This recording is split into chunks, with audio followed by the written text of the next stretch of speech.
Vous savez, le massacre qui se passe en RDC, ça se passe avec l'accord des, de nos politiciens, gouvernements, l'armée, hum, même les institutions religieuses.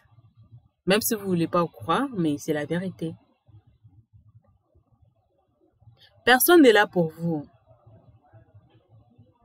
Personne n'est là pour nous, je vous dis la vérité.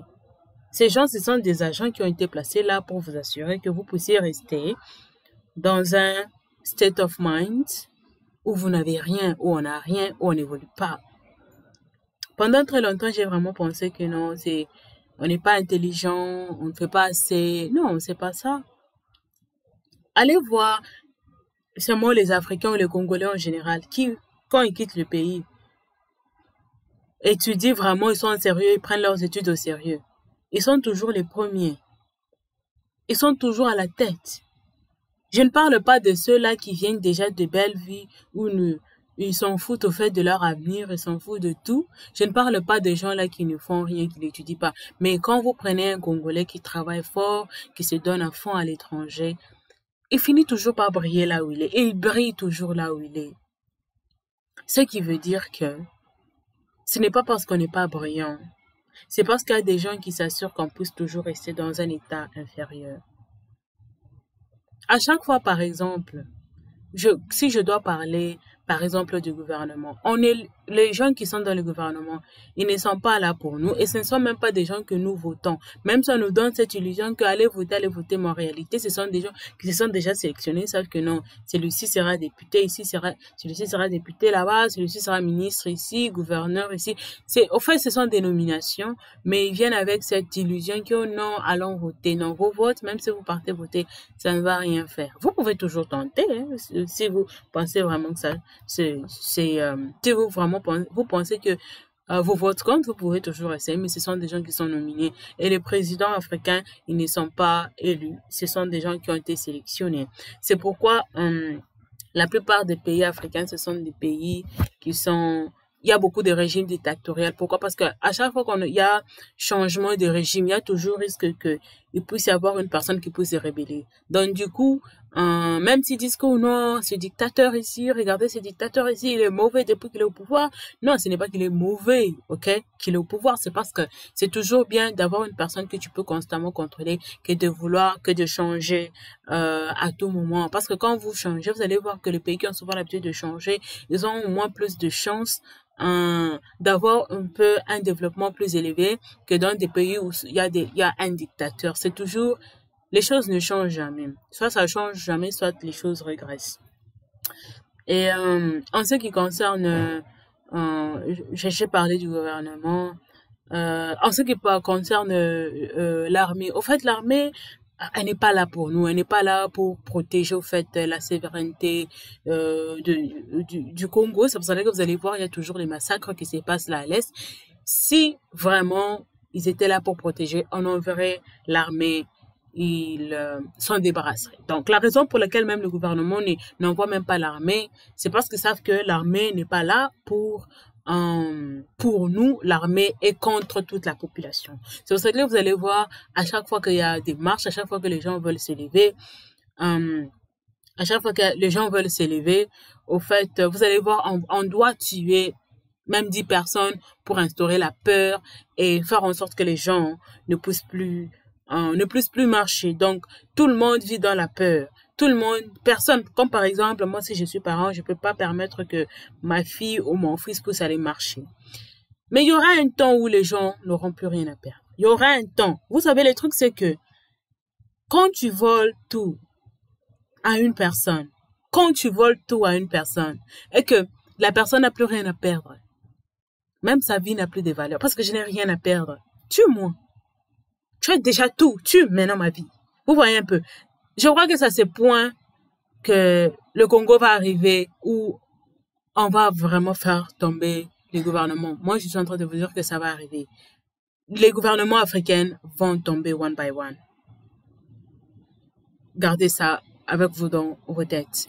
En fait, c'est ça le boulot. Maintenant, en ce qui concerne les pasteurs là aussi, ils ont aussi Ils ont aussi, c'est une organisation. C'est une organisation. C'est pour ça que vous allez voir à l'église, dans les églises, it's all about money, ok? Ils viennent avec des belles paroles, vont vous dire, Dieu, faites ceci. C'est pour ça qu'ils essaient toujours de vous faire sortir de là où vous êtes. Ils essaient toujours de vous emmener sur quelque chose qui n'est pas là, oh, vous irez au ciel, vous irez au ciel, vous irez au ciel. Au lieu de vous focaliser ici, ok? Au lieu de vous focaliser sur la vie que vous avez.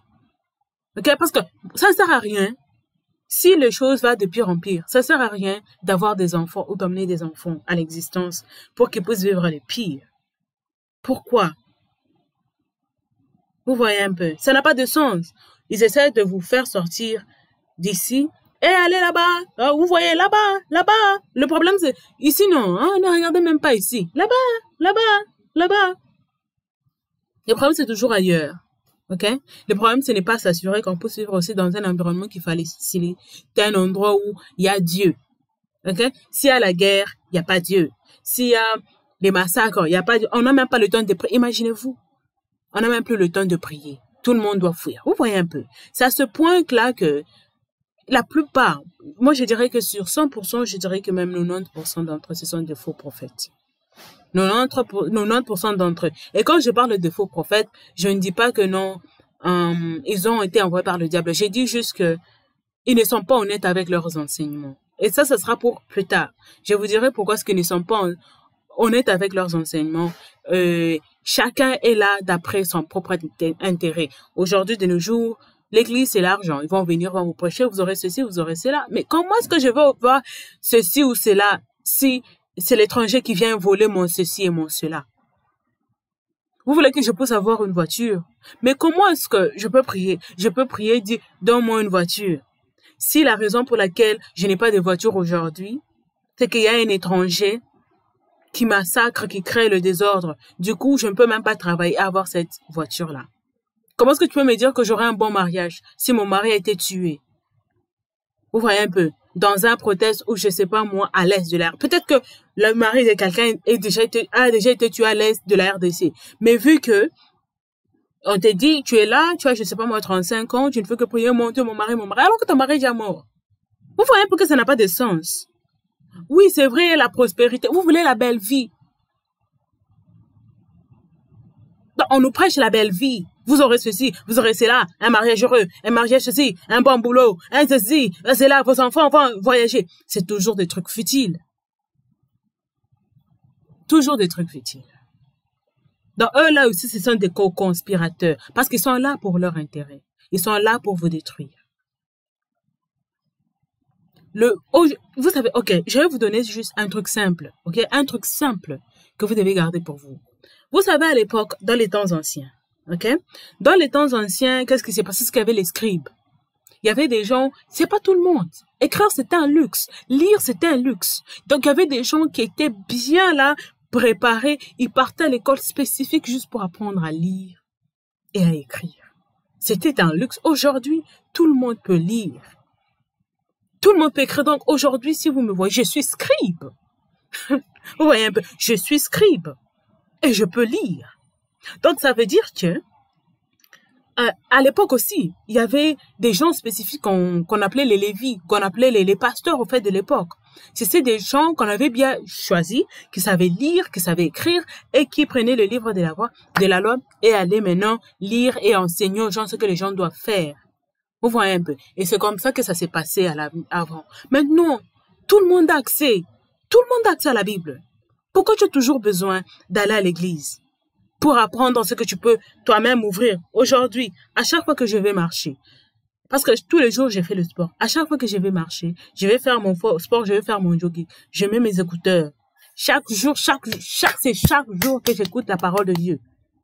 Et ça m'a transformé. Et c'est comme ça que j'ai été capable de discerner du vrai du faux. Aujourd'hui, quand je vois un enseignant en train de me mentir, je sais que c'est là que tu es en train de mentir. Parce que la Bible dit ceci. Vous voyez un peu. Donc, aujourd'hui, on n'a pas vraiment besoin de dépendre d'eux. Si le royaume des cieux est quelque chose d'individuel, c'est moi et Dieu. Pourquoi est-ce que j'ai besoin d'une troisième personne au milieu? Ça n'a pas de sens. C'est individuel. Ça veut dire que c'est toi et Dieu. Ça veut dire que c'est toi qui dois lire la parole et garder ça en toi, ok? Tu gardes cette parole, que ce soit comme tu vis, ok? Beaucoup de gens sont perdus à l'église. Au lieu de se focaliser sur ce qui se passe autour, on a dit n'aimez pas ce monde. Oui, c'est vrai, mais on vit dans ce monde. Tu vis dans le monde. Ça veut dire que si on commence à te massacrer aujourd'hui, on commence à massacrer ta famille. Qu'est-ce que tu fais? Tu vis dans ce monde. Aussi longtemps que tu vis. Pourquoi ne pas créer un environnement qui va te faciliter à même aimer Dieu, à même servir Dieu? Vous voyez un peu. Il faut vivre au moins. Si au moins tu ne crois pas que je suis en train de vous dire qu'il y a beaucoup de pasteurs, au moins 80 à 90%, ce sont de faux prophètes. Au moins, croyez-moi que on a tous besoin de vie. On a besoin d'une paix pour apprendre, pour avoir le temps de méditer. Comment est-ce que tu peux méditer si tu es massacré à l'Est? Tu es là dans ton église avec, je sais pas moi, 3 fidèles. Bon, un des bandits viennent, ils vous tuent à la machette. Ils vous tuent à la machette. Et c'est fini.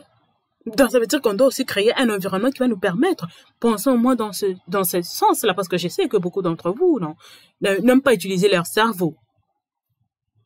Beaucoup d'entre vous, vous avez déjà donné vos cerveaux à vos pasteurs, vous avez déjà donné vos cerveaux au gouvernement, vous avez déjà donné des cerveaux à tout le monde, sauf à vous-même. Vous n'avez même plus confiance en vous-même. Ok? Vous n'avez plus confiance en vous-même. Dans la seule façon où nous allons vraiment voir les changements, c'est de faire tomber le gouvernement. Mais avant que ça ne puisse arriver, premièrement, tu dois d'abord t'éduquer toi-même. Éduque-toi qui tu es. Lis la Bible. Tu connaîtras ton identité dans la Bible. Moi, j'ai déjà trouvé cette identité-là. Je sais que beaucoup de gens, à chaque fois que je leur dis ça, oh là là, ils ne veulent pas. J'ai déjà trouvé mon identité dans la Bible. Je sais qui je suis. Et je ne suis pas en train de parler du fait que Dieu dit que vous êtes des enfants de Dieu. Je ne suis pas en train de parler de ça. Je sais pourquoi est-ce que les choses sont telles qu'elles sont. Je sais. Je sais pourquoi est-ce que nous, les Noirs, on est haïs. Je sais pourquoi est-ce que les massacres, on est repassés. Je sais pourquoi est-ce que le monde entier est la race. Je le sais. C'est une révélation. C'est pourquoi je dis que prenez la Bible, lisez la Bible. Vous-même, sans votre pasteur, sans qui que ce soit. Vous-même, toi, devant ton ordinateur, la Bible à côté, et que ça soit ta bouffe de tous les jours. Et c'est comme ça que tu vas trouver la révélation de qui tu es. Et tu vas comprendre la situation dans laquelle on est. La première des choses. La deuxième, oui, c'est ça. C'est tout au fait dont tu as besoin. Attache-toi à la Bible. Toi seul, toi-même, sans papa, sans maman, et tout ce que tu vas trouver là-dedans. Certaines personnes ne veulent même pas écouter la vérité. Et c'est comme ça qu'on va changer les choses. La première des choses. La deuxième des choses. Tu vas comprendre que si tu ne dois obéir qu'à Dieu, si tu ne dois obéir qu'à Dieu, tu n'auras pas peur du gouvernement. Tu n'auras pas peur des armées. Tu n'auras pas peur des princes de ce monde, comme la Bible dit. Tu n'auras pas peur de cela. Ok? C'est bien qu'on puisse faire les hashtags, mais si tu ne comprends pas pourquoi est-ce que les choses sont telles qu'elles sont, ça ne sert à rien. Tu vas toujours pleurer, crier. Pourquoi? Non. On doit d'abord trouver qui es-tu? Who are you? Tu es juste noir, c'est tout? Vous voyez un peu. Qui es-tu? Pourquoi est-ce que tout le monde est la race noire? Pourquoi est-ce que les choses en Afrique ne marchent pas? Ok? Pourquoi est-ce que partout où on est, il y a toujours des divisions? Il y a toujours des haines? Pourquoi est-ce que je ne crois pas à mes frères noirs? Pourquoi est-ce que malgré les prières, les choses ne changent pas? Vous voyez un peu. Il faut vous poser ces questions-là. Et je vois c'est tout ce dont... C'est vrai que je ne voulais pas terminer ça dans la Bible. Mais je voulais juste emmener ce awareness parce que moi, ça m'est fait vraiment mal. Hein. Ça m'est fait vraiment mal. Et à un moment donné, j'avais pleuré quand j'étais un peu... Je me rappelle, c'était en 2013, j'avais pleuré. Je me suis dit, mais Dieu, qu'est-ce qu'on t'a fait? Qu'est-ce qu'on t'a fait? Qu'est-ce qu'on a fait à l'univers? Où que je sois, je suis haï.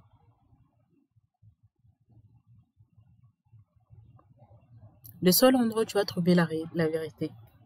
Va dans la Bible.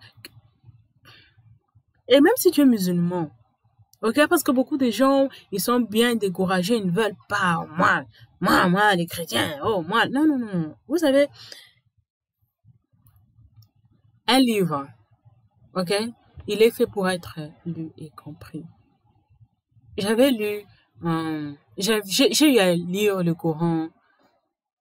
Il y a encore un livre là. Le livre là des, je ne vais pas juste parce que, ok, j'ai lu beaucoup de livres de plusieurs religions. Mais c'est pas pour autant que je me suis convertie. C'est juste une connaissance, ok? Prends le temps, tu lis, tu médites, genre, prends le temps, tu repenses et tu te dis, damn.